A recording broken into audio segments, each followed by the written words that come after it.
नमस्कार दोस्तों, RJ study के यूट्यूब चैनल पे आपका स्वागत है।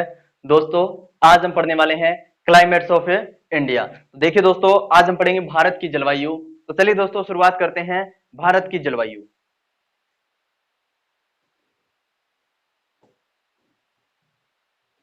भारत की जलवायु हिंदी में क्या कहेंगे? भारत की जलवायु। देखिए दोस्तों, भारत की जलवायु को समझने के लिए सबसे पहले हमें क्या जरूरत पड़ेगी दोस्तों? मैप की जरूरत पड़ेगी। क्यों पड़ेगी दोस्तों? आपको मैं समझाऊंगा अच्छी तरह से। आप वीडियो को पूरा देखने के बाद कमेंट करके जरूर बताइएगा कि आपको वीडियो देख के कैसा लगा। ठीक है दोस्तों, वीडियो देखकर आपको कैसा लगा ये आप कमेंट करके जरूर बताइए। सबसे पहले मैप बनाते हैं दोस्तों। चलिए देखिए दोस्तों, जैसा बनेगा मुझसे वैसा हम मैप बना देंगे। परफेक्ट तो नहीं है दोस्तों।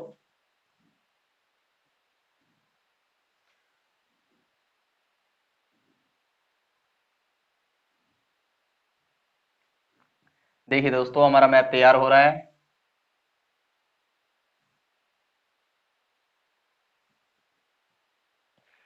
ये लीजिए दोस्तों, ये है हमारे भारत का मैप। लीजिए दोस्तों, ये हमारा भारत देश। देखिए दोस्तों, मैप तैयार हो चुका है। चलिए दोस्तों, सबसे पहले हम जलवायु को समझने के लिए क्या समझेंगे दोस्तों? भौतिक प्रदेशों की बात करेंगे, क्योंकि भौतिक प्रदेशों के आधार पर ही जलवायु को डिपेंड किया गया है दोस्तों। देखिए, भौतिक प्रदेश पहले समझ लेते हैं, क्योंकि अलग अलग अलग भौतिक प्रदेश या अलग अलग स्थानों पर अलग अलग भू आकृतियों के कारण दोस्तों यहाँ की जलवायु परिवर्तित हो रही है। कैसे हो रही है? देखिए दोस्तों, अब देखिए दोस्तों, यहां से देखिए, ये हिमालय आ गया दोस्तों, और यहां पर हिमालय की श्रेणियां आ गई। तो यहां पर क्या है दोस्तों? ये हिमालय की श्रेणियां हैं। यहाँ पर श्रेणी ई, शिवालिक की पहाड़ियां, ये चीजें यहाँ पर है दोस्तों। क्लियर है दोस्तों? इसके बाद यहाँ पर क्या हो गया दोस्तों? हिमालय। क्या आ गया? हिमालय आ गया। अब देखिए दोस्तों, यहाँ पर हिमालय है तो ऊंचाई ज्यादा है। यहाँ पर हिमालय है तो ऊंचाई ज्यादा है। और देखिए दोस्तों, अब यहाँ पर ऊंचाई है तो यहाँ पर क्या होगा? तापमान बहुत कम होगा। तापमान कम होगा। तो ये इलाके क्या रहते हैं दोस्तों? ठंडे रहते हैं। क्लियर? अब देखिए दोस्तों, अब हम बात करते हैं इनकी। ये क्या है दोस्तों? राजस्थान और गुजरात। यहां पर क्या पड़ता है दोस्तों? यहां पर पड़ता है रेगिस्तान, या कह सकते हैं मरुस्थल। सॉरी दोस्तों, मरुस्थल। क्या पड़ता है? मरुस्थल या मरुस्थलीय प्रदेश। अब देखिए दोस्तों, इसको एक बार छोड़ दीजिए, इसको छोड़ दीजिए। ये लो, हमने इसको छोड़ दिया। इतने भूभाग को हमने छोड़ दिया। ये है गंगा यमुना का मैदान। गंगा यमुना का मैदान, या इसे कह सकते हैं उत्तर का मैदान।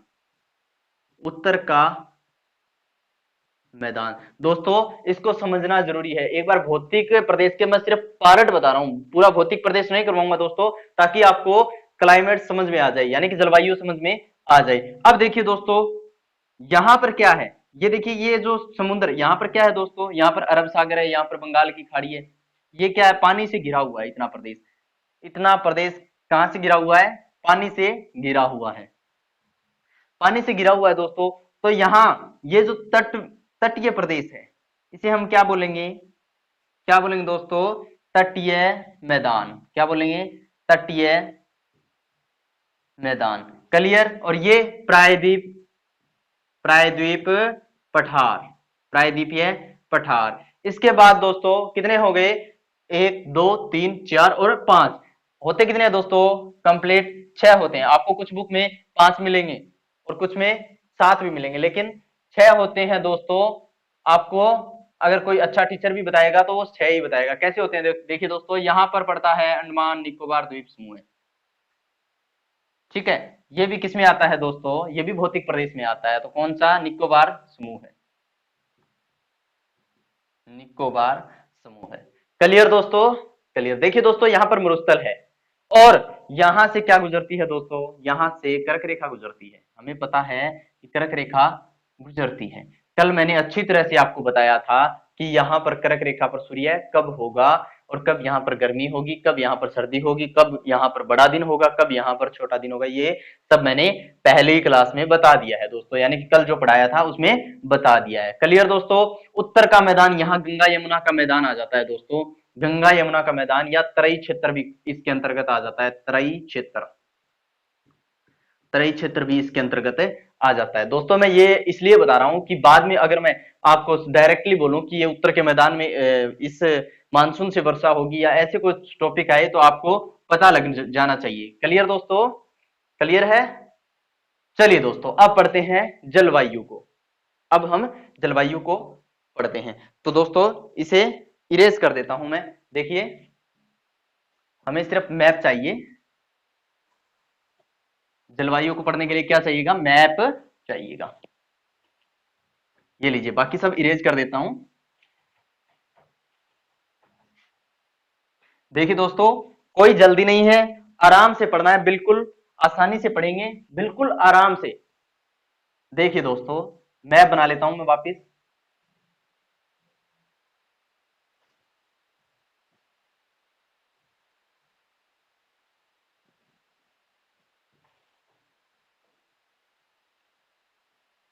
ये लीजिए दोस्तों मैप क्लियर, ये हमारा भारत हो गया दोस्तों। अब देखिए दोस्तों कर्क रेखा राजस्थान गुजरात से होकर गुजरती है और यहां से होती हुई पश्चिमी बंगाल को होती हुई यहां से निकल जाती है कर्क रेखा। ये क्या है दोस्तों, कर्क रेखा है। क्या है, कर्क रेखा। कितनी डिग्री पर पड़ती है दोस्तों, 23 डिग्री, 23 डिग्री 30 मिनट, या कुछ स्थानों पर लिखा होता है 23.5 डिग्री। एक ही बात है दोस्तों।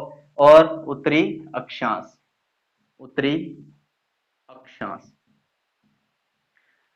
देखिए दोस्तों सबसे पहले हम जलवायु में जो जलवायु को प्रभावित करने वाले कारक हैं वो मैं नहीं पढ़ाऊंगा दोस्तों। क्यों नहीं पढ़ाऊंगा, क्योंकि ये क्लास कंप्लीट होने के बाद आप मुझे खुद बताओगे कि जलवायु को प्रभावित करने वाले कारक कौन कौन से हैं। क्योंकि दोस्तों हमें तो इसको समझना है। अगर मैं यहाँ आपको पहले कारक बता देता हूं तो आपको वो आप क्या करोगे, रटोगे, और रटना हमें बिल्कुल नहीं है, हमें सिर्फ समझना है। देखिए दोस्तों यहां से क्या है, कर्क रेखा गुजरती है। अब देखिए दोस्तों कर्क रेखा पर सूर्य कब होता है, इस बात की हम जानकारी ले लेते हैं थोड़ी।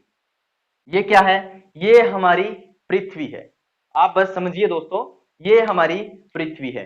कल मैंने अच्छी तरह समझाया था, ये इसकी भूमध्य रेखा क्या है दोस्तों, भूमध्य रेखा। और भूमध्य रेखा यानी 0 डिग्री अक्षांश, 0 डिग्री अक्षांश। क्या हो गया दोस्तों, 0 डिग्री अक्षांश पर भूमध्य रेखा। ये भूमध्य रेखा है दोस्तों। और ये क्या हो गया, 0 डिग्री देशांतर हो गया, 0 डिग्री देशांतर। हमें देशांतर की जरूरत ही नहीं है, हमें तो सूर्य के बारे में जानना है। देखिए दोस्तों 23.5 डिग्री इधर, यहां पर है मकर रेखा, मकर रेखा, और ये उत्तरी साइड है और ये दक्षिणी साइड है। अब ये दक्षिणी साइड है तो मकर रेखा 23.5 डिग्री या 23 डिग्री 30 मिनट कहां पर होगा, 30 मिनट कहां पर होगा, दक्षिणी अक्षांश, दक्षिणी अक्षांश पर। क्या, मकर रेखा। अब देखिए दोस्तों यहां पर है कर्क रेखा, कर्क रेखा कितनी डिग्री पर है, वही 23.5 डिग्री, और उत्तरी अक्षांश होगा, उत्तरी अक्षांश। क्लियर है दोस्तों। अब मैंने ये बताया था दोस्तों आपको कि 21 मार्च को सूर्य कहां पर रहेगा, भूमध्य रेखा पर, यानी कि 0 डिग्री अक्षांश पर रहेगा। कब, 21 मार्च को, 21 मार्च को। और फिर देखिए दोस्तों अप्रैल मई और जून यानी तीसरा महीना, इसके बाद 3 महीने, 2 महीने निकाल दिए, उसके बाद तीसरा महीना सूर्य कहां आ जाता है, जून, यानी 21 जून को कहां आ जाता है, 21 जून को कर्क रेखा पर आ जाता है। कहां पर आ जाता है दोस्तों, कर्क रेखा पर आ जाता है। ये मैंने कल भी आपको बताया था, एक बार मैंने फिर बता दिया ताकि आपको ये अच्छे से समझ आ जाए। अब देखिए दोस्तों सबसे पहले हम पढ़ने वाले हैं ग्रीष्म ऋतु के बारे में। कौन सी ऋतु के बारे में दोस्तों, ग्रीष्म ऋतु के बारे में। ग्रीष्म ऋतु। देखिए दोस्तों ग्रीष्म ऋतु का समय कब होता है दोस्तों? ग्रीष्म ऋतु का समय होता है मार्च से देखिए दोस्तों, मार्च, फिर अप्रैल, मई और जून। जून, जून, लेकिन जून कितना दोस्तों? सिर्फ मध्य जून, मध्य जून। क्लियर है दोस्तों? ग्रीष्म ऋतु मार्च से मध्य जून तक। क्लियर है? अब देखिए दोस्तों, ये तो मार्च से मध्य जून, लेकिन सूर्य तब कहां होगा? इसकी हमें जरूरत नहीं है। एक बार समझ लिया आपने कि मार्च से जून, 21 जून, यानी 21 जून तक सूर्य कहां पर आ जाएगा? इस रेखा पर आ जाएगा। ये जो कर्क रेखा गुजरती है ना भारत के बीच से, इस रेखा पर आ जाएगा। क्लियर? अब हमें पता है कि जून है, तो जून में लगभग कहां होगा? यहां पर कौन सी रेखा है? भूमध्य रेखा। इसकी 876 मीटर, ये सॉरी दोस्तों, किलोमीटर, 876 किलोमीटर दूरी है। अब देखिए दोस्तों, इन दोनों के मध्य होगा या इसके आसपास होगा? देखिए, ग्रीष्म काल में इसके आसपास होगा, सूर्य इन दोनों के मध्य होगा। लेकिन समझने वाली बात यह है कि यहां पर क्या होगा? ये जो सिस्टम है, ये यहां पर क्या होगा दोस्तों? यहां पर सर्वाधिक क्या होगी? गर्मी होगी, क्योंकि सूर्य की सीधी रेखा यहां पर पड़ेगी। हमें तो आसानी से बस धीरे धीरे समझना है दोस्तों। कैसे? देखिए, यहां पर अत्यधिक गर्मी होगी। और एक बात और समझिए दोस्तों, देखिए, जहां पर ताप ज्यादा हो, देखिए मैं आपको बताना चाहूंगा कि जहां पर ताप क्या हो? ज्यादा हो, वहां पर क्या होगा दोस्तों? वहां पर एक चीज आप कंफर्म याद रखना दोस्तों, वायु दाब कम हो जाएगा। यानी वायु दाब क्या होगा? कम हो जाएगा। वायु दाब कम हो जाएगा। जहां पर ताप अधिक होगा वहां पर वायु दाब कम हो जाएगा, और वायु दाब कम हो जाएगा तो हवाएं, देखिए दोस्तों, हवाएं कैसे बहेगी? हवाएं बहेगी उच्च वायु दाब से निम्न वायु दाब की ओर, उच्च वायु दाब से निम्न वायु दाब की ओर, निम्न वायु दाब की ओर, उच्च वायु दाब से निम्न वायु दाब की ओर। राजस्थान पटवार में पीछे जो एग्जाम हुए थे उसमें यह पूछा गया था कि वायु बहती है, डायरेक्टली पूछ रखा था दोस्तों, बाकी कुछ नहीं दिया गया था, कि वायु बहती है उच्च वायु दाब से निम्न वायु दाब की ओर, निम्न वायु दाब से उच्च वायु दाब की ओर, उच्च उच्च ताप से निम्न ताप की ओर। ऐसे क्वेश्चन दे रखा था, बिल्कुल उलझाने वाला क्वेश्चन था दोस्तों। बहुत से बच्चे गलत करके आए थे। देखिए दोस्तों, उच्च वायु दाब से निम्न वायु दाब की ओर हवाएं बहेगी, और ताप जहां पर कम होगा दोस्तों वहां पर वायु दाब अधिक होगा। क्लियर दोस्तों? अब यहां पर ताप ज्यादा है, देखिए दोस्तों, ताप ज्यादा है, और ये भूमध्य रेखा, और भूमध्य रेखा से नीचे जाएंगे तो यहाँ मकर रेखा पर, यहाँ पर तो सूर्य की सबसे तिरछी किरणें पड़ रही है, तो यहाँ पर क्या होगा? यहाँ पर क्या होगा? ताप कम होगा। कम होगा तो यहाँ पर वायु दाब क्या होगा? ज्यादा होगा। तो वायु दाब ज्यादा होगा तो हवाएं कैसे बहेगी? उत्तर की ओर बहेगी। हवाएं उत्तर की ओर बहेगी। अब देखिए दोस्तों, उत्तर की ओर बहेगी। अब देखिए यहां पर क्या है? गुजरात से लेकर दिल्ली तक क्या है? अरावली, और इधर ये हिमालय की पहाड़ियां आ गई, हिमालय की पहाड़ियां आ गई। अब सोचने वाली बात यह है दोस्तों कि जो गर्म हवाएं आएगी, देखिए वैसे तो समुद्र की ठंडी हवाएं हैं, लेकिन यहां पर क्या है? मरुस्थल है, और मरुस्थल से जब होकर हवाएं गुजरेगी तो गर्म हो जाएगी, और गर्म हवाएं जब आएगी दोस्तों तो यहाँ पर क्या चलेगी? लू चलेगी। कहां पर? राजस्थान, हरियाणा और पंजाब के क्षेत्रों में क्या चलेगी? लू चलेगी दोस्तों। तो हमें सबसे पहले लू को समझना है। देखिए दोस्तों, सबसे पहले लू की बात करते हैं। लू चलेगी। लू क्या है दोस्तों? वे गर्म हवाएं जो समुद्र से ठंडी आती है दोस्तों, समुद्र से तो, लेकिन रेगिस्तान से गर्म हो जाती है। तो क्या? गर्मियों में चलने वाली, गर्मियों में चलने वाली गर्म तेज हवाएं, तेज हवाएं। और सर्वाधिक तेज कब चलती है दोस्तों? जून के माह में सर्वाधिक तेज चलती है। क्लियर है दोस्तों? हमने लू के बारे में पढ़ लिया। अब देखिए दोस्तों, अब पढ़ते हैं चेरी ब्लॉसम या चेरी ब्लॉसम, चेरी ब्लॉसम वर्षा। देखिए दोस्तों, हम ग्रीष्म ऋतु के बारे में पढ़ रहे हैं, लेकिन क्या है? ग्रीष्म ऋतु के बाद क्या आता है? मानसून आता है। तो चेरी ब्लॉसम वर्षा है वो मानसून से पहले होगी, मानसून से पहले, मानसून से पहले होती है। कौन सी वर्षा होती है? Cherry blossom. फूलों के लिए उपयोगी है दोस्तों, और कहां पर होती है? इस प्रायद्वीपीय पठार, इस स्थान पर, प्रायद्वीपीय पठार के प्रदेश पर यहां पर होती है। यहां पर देखिए दोस्तों कहां पर होगी? केरल व कर्नाटक के दक्षिण क्षेत्र में, केरल व कर्नाटक के दक्षिण क्षेत्र में क्या होगी दोस्तों? चेरी ब्लॉसम या चेरी ब्लॉसम वर्षा होगी। ये मानसून से पहले होती है, मानसून से पहले होती है। एक वर्षा और होती है दोस्तों यहां पर, जिसे कहते हैं आम्र वर्षा। किसे कहते हैं? आम्र वर्षा। आम्र वर्षा ये कहां पर होती है दोस्तों? ये भी मानसून से पहले ही होती है, क्योंकि हम मानसून से पहले की बात कर रहे हैं। मानसून से पहले होती है, मानसून से पहले होती है। और कहां कहां पर होती है दोस्तों? केरल व कर्नाटका में, केरल व कर्नाटक के पश्चिम पश्चिम भागों में, पश्चिम भागों में, जो आम्रपाली के लिए सबसे ज्यादा उपयोगी है। क्लियर दोस्तों? देखिए दोस्तों, आम्र वर्षा हमने क्लियर कर ली, चेरी ब्लॉसम भी हमने पढ़ लिया, लू के बारे में भी हमने जान लिया। ग्रीष्म ऋतु की बात करें तो ग्रीष्म ऋतु हमारा चल रहा है अभी। देखिए दोस्तों, एक वर्षा और होती है दोस्तों, जिसे काल बैसाखी कहा जाता है। क्या कहा जाता है मित्रों? काल बैसाखी। यहां पर लिख देता हूं मैं, काल बैसाखी। क्या कहा जाता है दोस्तों? इसे काल बैसाखी कहा जाता है। किसे कहा जाता है काल बैसाखी? देखिए दोस्तों, यहां पर कौन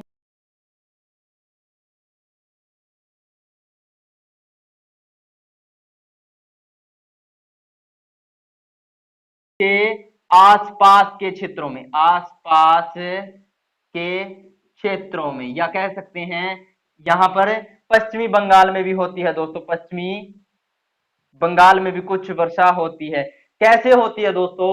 ये शाम के समय होती है, यानी सायकाल में होती है। सायकाल के समय गर्जना के साथ वर्षा होती है, गर्जना के साथ वर्षा होती है। इसे क्या कहा जाता है?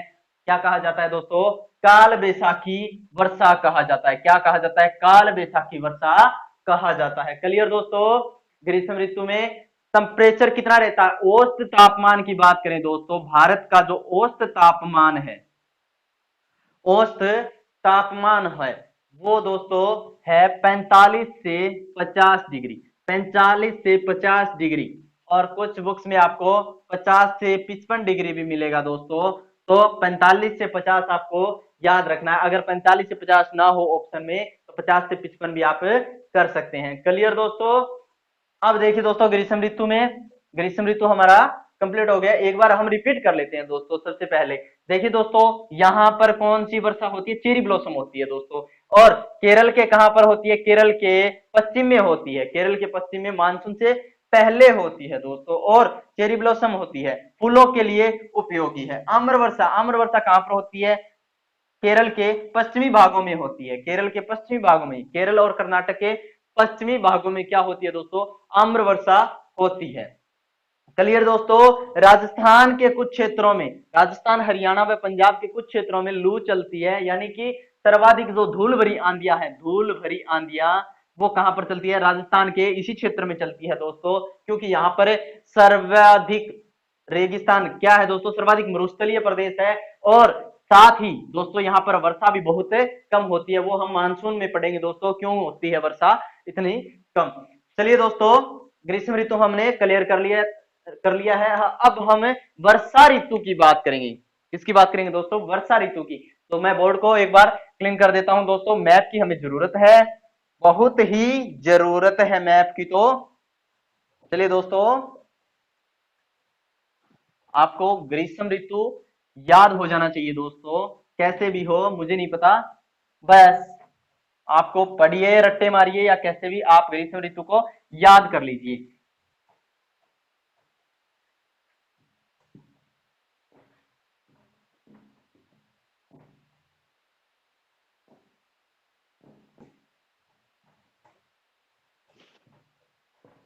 ये क्या है? अपना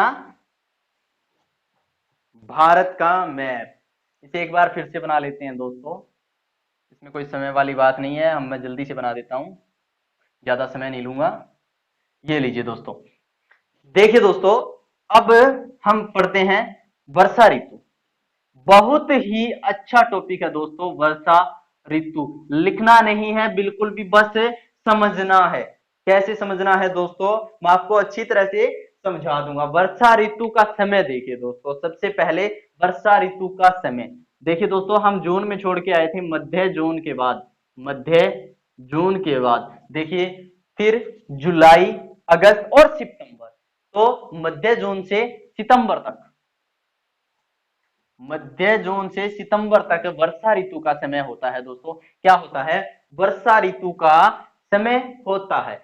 अब देखिए दोस्तों, ये हमारी वही कर्क रेखा गुजार दी हमने, सब इन्हीं काल्पनिक रेखाओं का खेल है दोस्तों। ये काल्पनिक रेखाएं सिर्फ इसीलिए बनाई गई ताकि हम अच्छे से समझ सकें। देखिए दोस्तों, सितंबर की बात, मध्य जून से सितंबर की बात चल रही है, हम वही पृथ्वी को बनाते हैं। ये पृथ्वी हो गई। अब देखिए, ये मध्य रेखा और ये बना दिया। देखिए दोस्तों, ये मकर और ये कर्क रेखा, क्लियर। ये भूमध्य रेखा। देखिए दोस्तों, सबसे पहले भूमध्य रेखा पर कब होगा, 21 जून को होगा। उसके नहीं, सॉरी दोस्तों, 21 मार्च को। फिर 21 जून को कहां पर होगा, कर्क रेखा पर। अब देखिए, वापिस सूर्य इधर आएगा तो यहां पर कितना हो जाएगा, 23 सितंबर को, 23 सितंबर तक। तो देखिए दोस्तों, मतलब कि कर्क रेखा व भूमध्य रेखा के बीच में ही है सूर्य, भूमध्य रेखा के बीच में ही है सूर्य। लेकिन सिस्टम तो वही चल रहा है, लेकिन यहां पर एक चीज और आ जाती है दोस्तों, क्या, मानसून आ जाता है। क्या आ जाता है दोस्तों, मानसून आ जाता है। तो सबसे पहले देखिए दोस्तों, मानसून कौन सी भाषा का शब्द है, अरबी भाषा का शब्द। और मौसम, मौसम भी अरबी भाषा का शब्द है, मौसम अरबी भाषा का शब्द है। देखिए दोस्तों, मौसम और मानसून, मानसून तो वर्षा का हो गया दोस्तों, लेकिन मौसम शब्द का अर्थ क्या है। एक कंपटीशन एग्जाम था, मुझे याद नहीं दोस्तों किसका एग्जाम था, मैंने देखा था, उसमें मौसम की डेफिनेशन पूछ रखी थी। देखिए, मौसम किसे कहते हैं। देखिए दोस्तों, एक लंबे समय तक हम अगर बात करें तो वो तो अलग बात है, लेकिन मौसम होता है क्षणिक समय के लिए। तो कह सकते हैं हम दोस्तों, क्षणिक समय के लिए, क्षणिक समय के लिए वातावरणीय बदलाव को क्या कहा जाता है दोस्तों, मौसम कहा जाता है। क्षणिक समय के लिए वातावरणीय बदलाव को मौसम कहा जाता है। देखिए दोस्तों, अभी बारिश हो रही है, लेकिन शाम तक क्या होगा, क्या होगा, धूप निकल जाएगी, वो मतलब मौसम चेंज हो जाएगा, बिल्कुल साफ मौसम हो जाएगा। वो क्या होगा, क्षणिक समय के लिए, यानी कुछ समय के लिए। देखिए दोस्तों, अब हम पढ़ने वाले हैं सबसे पहले वर्षा ऋतु को। और वर्षा ऋतु को पढ़ने से पहले हमें पढ़ना होगा दोस्तों मानसून के बारे में, कि मानसून कहां से आता है, कैसे आता है और कैसे किया जाता है। देखिए दोस्तों, मानसून आता है हिंद महासागर से, और यहां पर हमारा हो गया हिंद महासागर, हिंद महासागर। ये हमारा यहां पर हो गया हिंद महासागर, ये अरब सागर, ये अरब सागर हो गया। यहां पर हो गई बंगाल की खाड़ी, बंगाल की खाड़ी। बिल्कुल आराम से समझेंगे दोस्तों, कोई दिक्कत नहीं है। थोड़ा समय जरूर लग जाएगा, लेकिन इसको समझना बहुत ही इजी है और बहुत ही इंपॉर्टेंट है दोस्तों। क्यों है, क्योंकि ये एक बार अगर समझ में आ गया तो इसे दोबारा सिर्फ एक बार थ्योरी पढ़ने से ही हम अच्छे से इसे याद कर सकते हैं। अगर ये समझ में नहीं आया तो दोस्तों आपके दिमाग में एक कीड़ा चला जाएगा, जो ये समझाएगा कि ये तो टॉपिक हमें समझ में आ ही नहीं रहा है। लेकिन मैं गारंटी के साथ कहता हूं दोस्तों कि आप इसे अच्छी तरह से, बस ध्यान से मेरे साथ साथ पढ़िए, आपको अच्छी तरह से याद हो जाएगा। देखिए दोस्तों, सबसे पहले हिंद महासागर से मानसून आता है, कहां से, हिंद महासागर से। कहां तक आया, यहां तक आया, यहां तक आया। सूर्य कहां पर है दोस्तों, यहां से यहां, यानी भूमध्य रेखा यहां पर है, इसके मध्य में लगभग सूर्य है। मतलब कहीं पर भी हो, इसके बीच में ही है। अभी तो सितंबर का महीना चल रहा है, सितंबर के महीने में क्या होता है, इनके दोनों के मध्य ही होता है। तो देखिए दोस्तों, यहां पर क्या होगा, अत्यधिक गर्मी होगी, तो हवाएं कैसे बहेगी, ऐसे हवाएं बहेगी। तो हवाएं अपने साथ क्या करेगी दोस्तों, मानसून को लेके आएगी। कैसे, यहां से मानसून हिंद महासागर से क्या करेगा दोस्तों, हिंद महासागर का मानसून यहां आते ही दो टुकड़ों में चला जाएगा। एक अरब सागर से, देखिए दोस्तों, अरब सागर से भारत में अगर सर्वाधिक वर्षा होती है और राजस्थान में अगर सर्वाधिक वर्षा होती है यहाँ पर, तो बंगाल की खाड़ी से ही सर्वाधिक वर्षा होती है। यानी जो मानसून बंगाल की खाड़ी से है उसी मानसून से सर्वाधिक वर्षा होती है। लेकिन अरब सागर से क्या होती है, देखिए दोस्तों, बंगाल की खाड़ी के मानसून को एक बार हम छोड़ देते हैं, पहले कौन सा आएगा, अरब सागर। बंगाल की खाड़ी से पहले अरब सागर क्या करेगा, बारिश करेगा। अरब सागर का जो मानसून है वो बारिश करेगा। ये क्या करेगा दोस्तों, देखिए अच्छे से समझने की कोशिश कीजिए कि यहां पर क्या है, यहां पर है हमारी अरावली। यहां पर क्या है, अरावली। और कहां तक फैली हुई है दोस्तों, दिल्ली तक फैली हुई है। और कहां से है, गुजरात से दिल्ली तक फैली हुई है। यहां से देखिए दोस्तों, सबसे पहले इस मानसून के समांतर होने से, समांतर होने से मतलब कि ऐसे ही तो ये मानसून जाएगा और ऐसे ये अरावली है, तो यहां पर क्या होगा, शुरुआती में यहां पर क्या होगा कि गुजरात में कुछ वर्षा करता है, गुजरात में कुछ वर्षा कौन सा मानसून करता है, अरब सागर का मानसून कुछ वर्षा ही गुजरात में करता है। और ये इसके साथ साथ सीधा डायरेक्टली कहां चला जाता है, हिमाचल में। हिमाचल, हिमाचल में क्या करता है दोस्तों, हिमालय की पहाड़ियों में क्या करता है, हिमाचल में वर्षा कर देता है। कौन सा मानसून कर देता है दोस्तों, अरब सागर का मानसून। अरब सागर का मानसून क्या करेगा, हिमाचल तक। देखिए दोस्तों, यहां पर वर्षा करेगा, थोड़ी बहुत वर्षा राजस्थान में भी करता है वैसे तो, लेकिन यहां पर कहा, हिमाचल में सर्वाधिक वर्षा अरब सागर का मानसून करता है। क्लियर। अब देखिए दोस्तों, अब बात करते हैं बंगाल की खाड़ी के मानसून को। ये ऐसे आया और आने के बाद यहाँ दो टुकड़ों में चला गया, तो इधर जाएगा।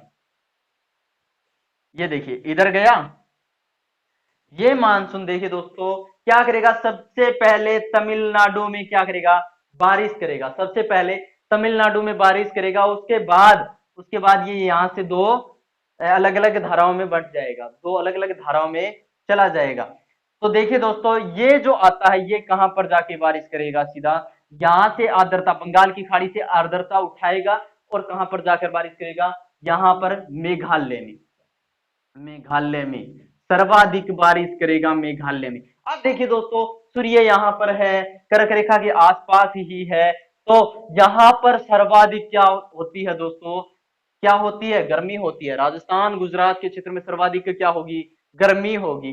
और गर्मी होगी दोस्तों तो क्या होगा, वायु दाब क्या हो जाएगा, वायु दाब निम्न हो जाएगा। निम्न हो जाएगा तो हवाएं कैसे बहेगी, ऐसे बहेगी दोस्तों। हवाएं कैसे बहेगी, उत्तर पूर्व से दक्षिण पश्चिम की ओर हवाएं बहेगी, तो उनके साथ मानसून आएगा। और मानसून आएगा तो वो डायरेक्टली यहाँ देखिए इस अरावली से टकराएगा, तो यहाँ पर कुछ क्षेत्रों में बारिश करेगा। कैसे, यहाँ पर कुछ क्षेत्रों में बारिश करेगा। देखिए दोस्तों, अरब सागर का जो मानसून है ये हिमाचल में जरूर करता है बारिश, लेकिन यहाँ पर जो मैदानी भाग है, गंगा यमुना का मैदान है, वहां पर भी ये तराई स्थान पर, ये जो तराई है, तराई स्थान पर क्या करता है, ये जो नदियों का स्थान है तराई दोस्तों, वहां पर बारिश करता है। वहां पर अरब सागर का मानसून क्या करता है, बारिश करता है। और देखिए दोस्तों कि ये यहां से देखिए दोस्तों, पूर्वाई कहते हैं, इसके साथ क्या चलती है, पूर्वाई चलती है और यहां पर बारिश कर देता है। कहां पर बारिश कर देता है दोस्तों, बस आपको मैं एक बार समझा रहा हूं, बाद में स्पेशल इसके नोट्स बनवाऊंगा। इसे कंप्लीट करने के बाद में मैं आपको नोट्स भी बनवा दूंगा। देखिए दोस्तों, यहां पर क्या करती है, ये बारिश करती है। अब यहां पर इसने बारिश की, लेकिन सर्वाधिक बारिश कहां पे की, मेघालय में। अब देखिए दोस्तों, यहां पर एक स्थान रह जाता है राजस्थान का, सम, यहां पर सम राजस्थान का स्थान है जैसलमेर का, जैसलमेर का। यहां पर सबसे कम यानी सबसे न्यूनतम बारिश होती है। साल का अगर औसत देखें तो यहां पर बहुत ही कम बारिश होती है, ना के बराबर बारिश होती है दोस्तों। अब देखिए दोस्तों, ये क्या हुआ कि मध्य जून से सितंबर तक क्या हुआ, मानसून पूरे देश में हमारी वर्षा कर दी। अब देखिए दोस्तों, मानसून ने हमारे देश में वर्षा तो कर दी, लेकिन ये मानसून निकलेगा कहां से, उसकी एक बार चर्चा कर लेते हैं। देखिए मैं एक बार इसको इरेज कर देता हूं। और आपको अच्छे से बताता हूं। देखिए दोस्तों,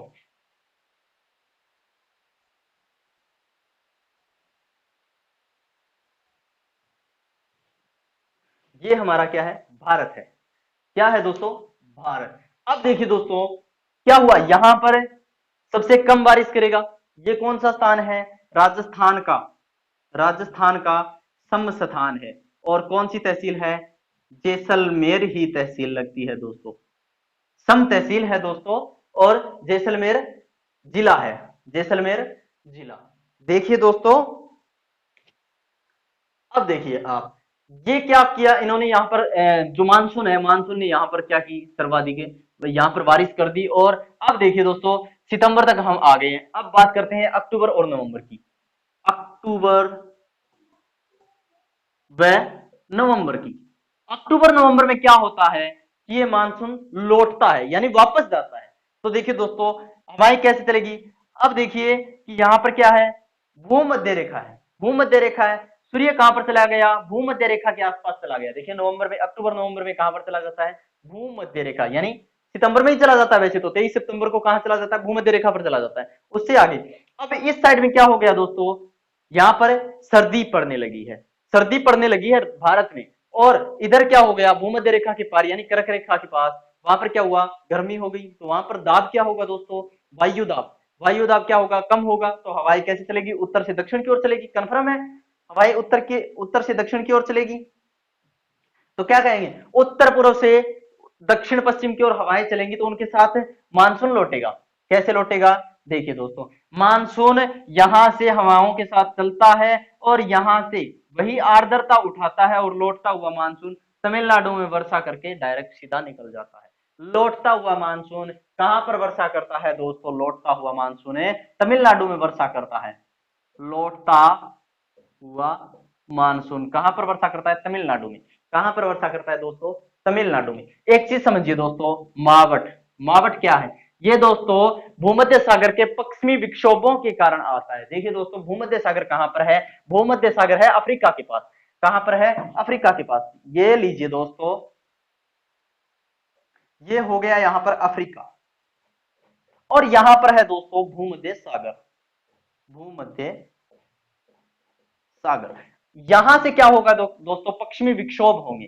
कैसे हवाएं चलेगी, ऐसे, ये पश्चिमी विक्षोभों के कारण हवाएं ऐसे चलेगी। और इनके कारण यहां पर क्या होगा दोस्तों, इस स्थान पर लगभग मावठ यानी कि वर्षा होगी, वर्षा होगी, सर्दी के दिनों में वर्षा होगी पश्चिमी विक्षोभों के कारण। और ये जो मावठ होती है दोस्तों, ये रबी की फसल यानी खासकर गेहूं के लिए उपयोगी होती है, रबी की फसल के लिए उपयोगी होती है, रबी की फसल के लिए उपयोगी, उपयोगी होती है। तापमान क्या रहता है दोस्तों, तापमान लगभग 18 से 25 डिग्री औसतन रहता है, 18 से 25 डिग्री औसतन तापमान रहता है। क्लियर दोस्तों, हम कहां तक पहुंच गए दोस्तों, मध्य जून से सितंबर तक पहुंचे। इसके बाद हमने अक्टूबर और नवंबर को पढ़ लिया है, अक्टूबर और नवंबर को, मध्य नवंबर को पढ़ लिया है। अब देखिए दोस्तों, अब आगे हम पढ़ते हैं शीत ऋतु के बारे में। दोस्तों आपको मैं नोट्स अभी बनवा दूंगा, इस कक्षा के तुरंत जस्ट बाद ही, एक बार आप बस समझ लीजिए, समझने के जस्ट बाद मैं नोट्स बनवा दूंगा।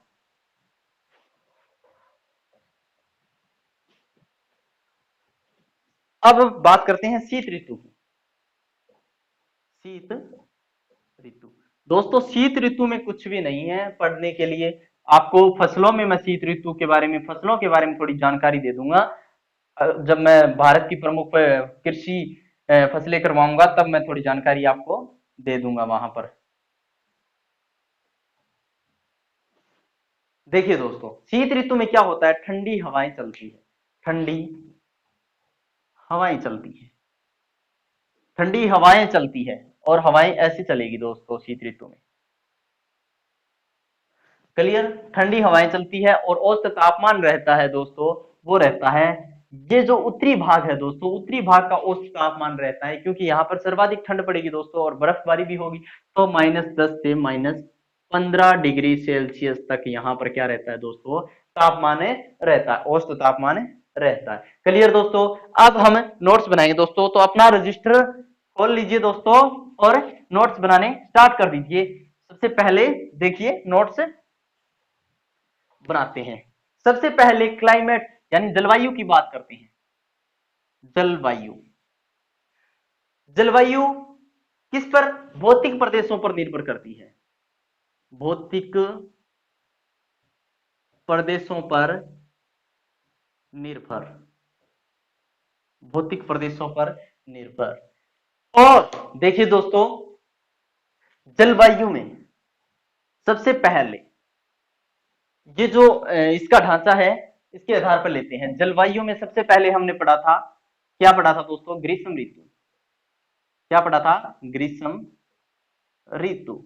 और ग्रीष्म ऋतु कब होती है दोस्तों, ग्रीष्म ऋतु होती है मार्च से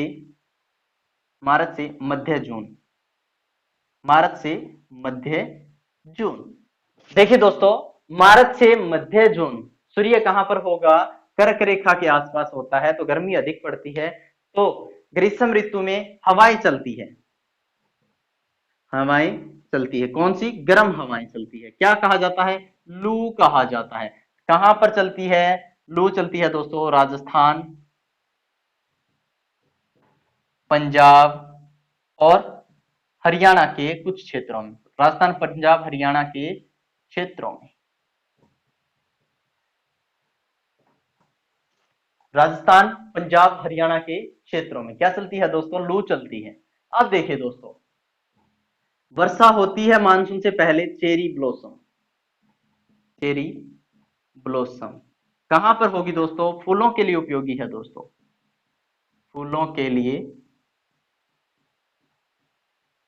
उपयोगी, फूलों के लिए उपयोगी है। चेरी ब्लॉसम कहां पर होती है, केरल व कर्नाटक के क्षेत्रों में, केरल व कर्नाटक या प्रायद्वीपीय पठार के दक्षिण क्षेत्रों में, के दक्षिण क्षेत्रों में। देखिए दोस्तों, इसके बाद आम्र वर्षा, आम्र वर्षा, आम्र वर्षा कब होती है दोस्तों, ये भी मानसून से पूर्व होती है, मानसून से पूर्व होती है। किसके लिए उपयोगी है दोस्तों, आम्र मंजरी या पाली के लिए, आम्र मंजरी के लिए उपयोगी है। यह भी कहां पर होती है दोस्तों, केरल व कर्नाटक के पश्चिम भागों में, केरल व कर्नाटक के पश्चिम भागों में।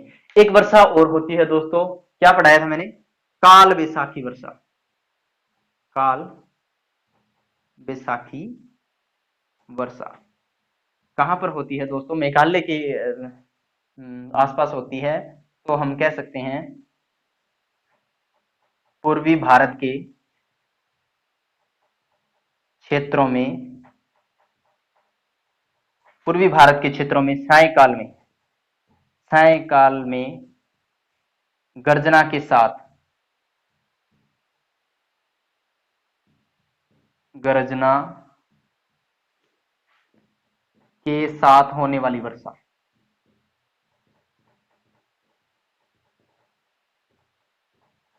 गर्जना के साथ होने वाली वर्षा क्या कहलाती है दोस्तों, क्या कहलाती है, काल बैसाखी कहलाती है। क्या कहलाती है, काल बैसाखी कहलाती है। क्लियर दोस्तों। और क्या रह गया था, ग्रीष्म ऋतु में तापमान, तापमान तापमान रहता है दोस्तों 45 से 50 डिग्री सेल्सियस। कितना रहता है दोस्तों, 45 से 50 डिग्री सेल्सियस। क्लियर दोस्तों, क्लियर है, क्लियर। हवाएं देखिए दोस्तों, हवाएं, हवाएं कैसे बहती है, उच्च उच्च वायुदाब से निम्न वायुदाब, निम्न वायुदाब की ओर। देखिए दोस्तों, कई बार क्या होता है कि ऊपरी छोर पर तो गर्म हवाएं, या एक छोर पर गर्म हवाएं हो और नीचे मान लीजिए कि भूसतल के आसपास गर्म हवाएं हैं और ऊपर ऊपरी छोर में क्या है, ठंडी हवाएं हैं, तो यहाँ पर क्या होगा, ओले गिरेंगे दोस्तों, ओले गिरेंगे। ओले क्या होते हैं, पत्थर के वो सॉरी दोस्तों, बर्फ के टुकड़े होते हैं ना, जो आसमान से गिरते हैं, उनको ओले कहा जाता है, आपको पता ही होगा। देखिए, हवाएं कहाँ उच्च दाब से निम्न वायु दाब की ओर बहती है। क्लियर। देखिए दोस्तों, जहां पर वायु दाब कम होगा, वहां पर क्या होगा, ताप अधिक होगा। यानी जहां पर ताप अधिक होगा वहां पर वायु दाब कम हो जाएगा, तो हवाएं उसकी ओर बहेगी। क्लियर दोस्तों, समझ गए। तो ग्रीष्म ऋतु हमने पढ़ लिया है दोस्तों। अब पढ़ते हैं हम, क्या पढ़ते हैं, अब वर्षा ऋतु पढ़ते हैं।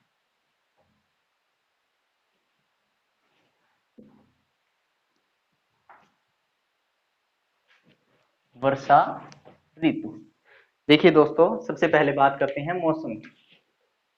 मौसम कौन सी भाषा का शब्द है दोस्तों, कौन सी भाषा का, अरबी भाषा का शब्द है, अरबी भाषा का शब्द है।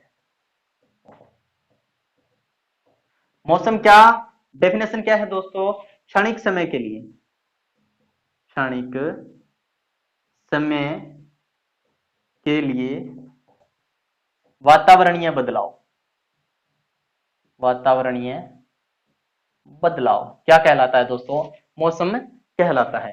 क्षणिक समय के लिए वातावरणीय बदलाव है वो मौसम कहलाता है। अब देखिए दोस्तों, मानसून